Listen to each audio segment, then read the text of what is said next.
आज की कहानी है पूस की रात। हल्को ने घर आकर अपनी पत्नी मुन्नी से कहा, घर में जो रुपए रखे हैं उसे ले आओ, सहना आया है उसे दे देता हूँ ताकि उससे पीछा छूटे। बरामदे में झाड़ू लगा रही मुन्नी ने पलटकर गुस्से से हल्को को देखा और बोली, 4 रुपए ही तो बचे हैं घर में, अब वो भी सहना को दे दोगे तो माकूस की कड़कड़ाती ठंड कैसे करेगी। सहना से कह दो कि अभी पैसे नहीं है, फसल कटने पर दे देंगे।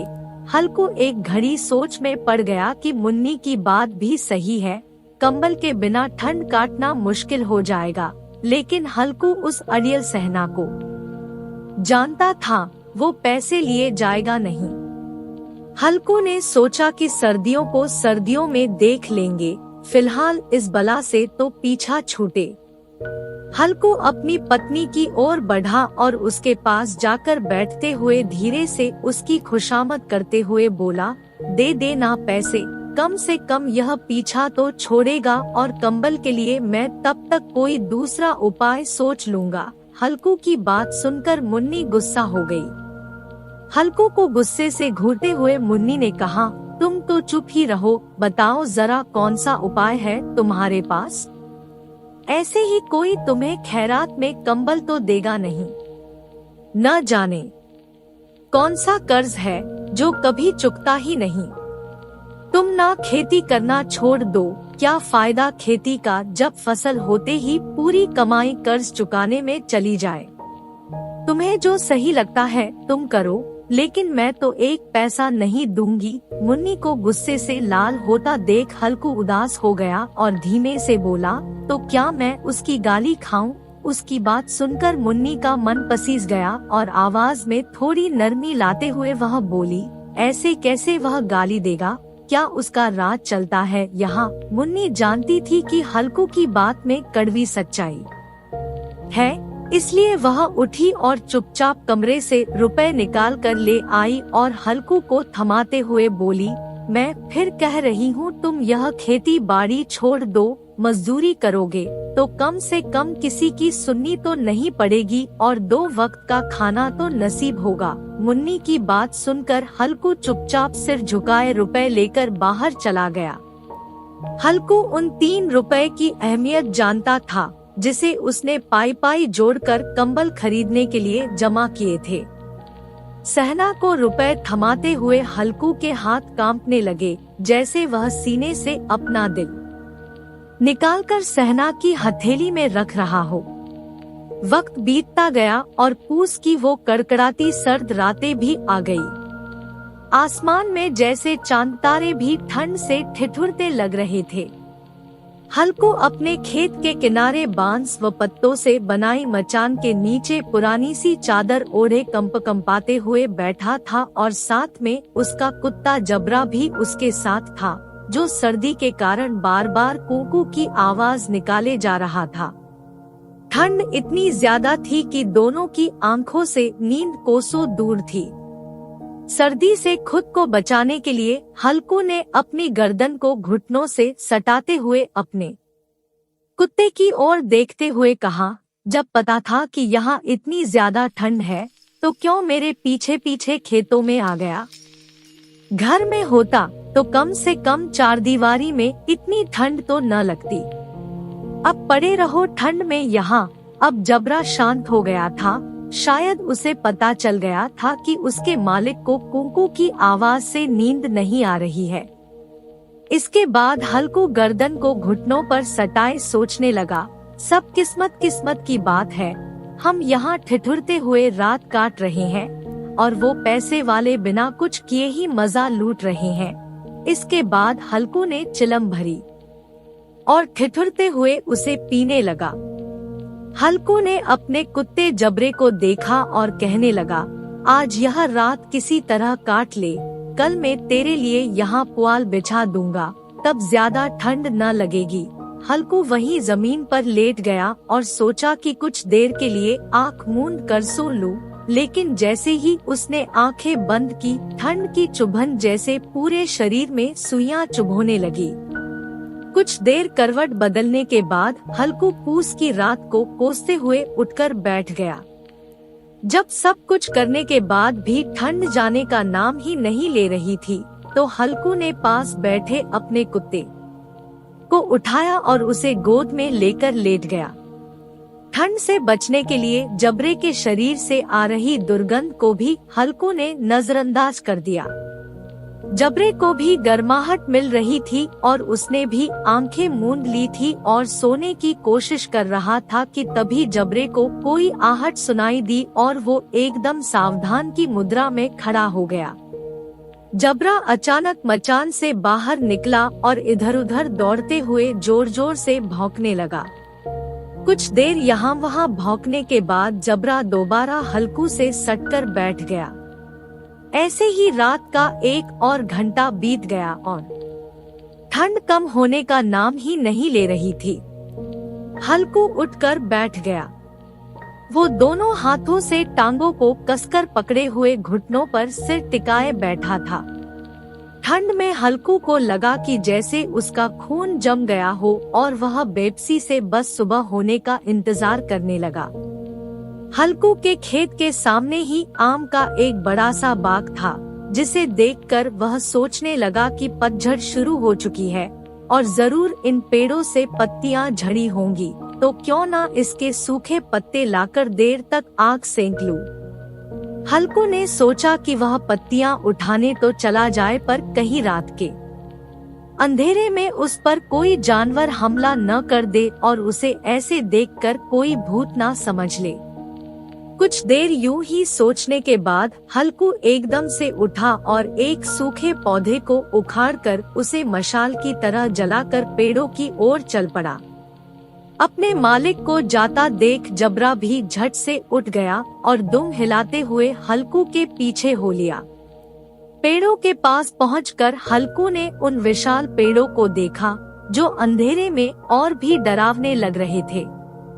अपने मन के डर को दबाते हुए हल्कू नीचे झुका और पेड़ों के आसपास पड़ी पत्तियों को बटोरने लगा।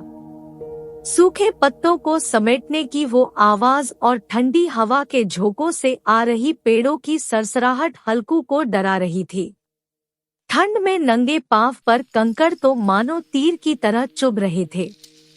उन सब से ध्यान भटकाने के लिए हल्कू ने जबरे से बातें करना शुरू कर दिया और कहने लगा, लग रही है ना तुझे भी बहुत ठंड, बस थोड़ी सी पत्तियां और इकट्ठी कर लेते हैं, फिर दोनों खूब आग सेकेंगे। हल्कू जितनी पत्तियां समेट सकता था समेट ली और मचान की ओर चल पड़ा।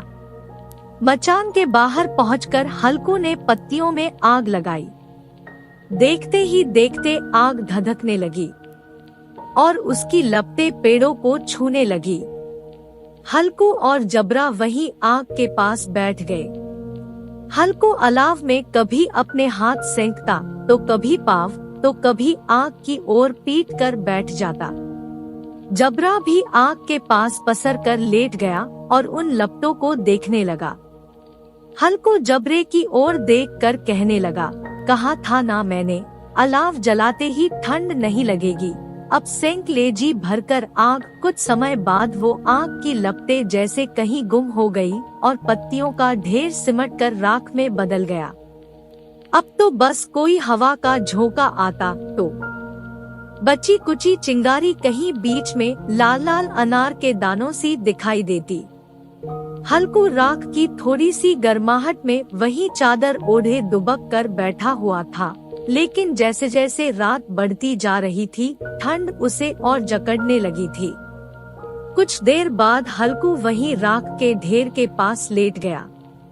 हल्कू को नींद आने ही वाली थी कि जबरा फिर से अचानक उठ गया और खेत की ओर जोर जोर से भौंकने लगा।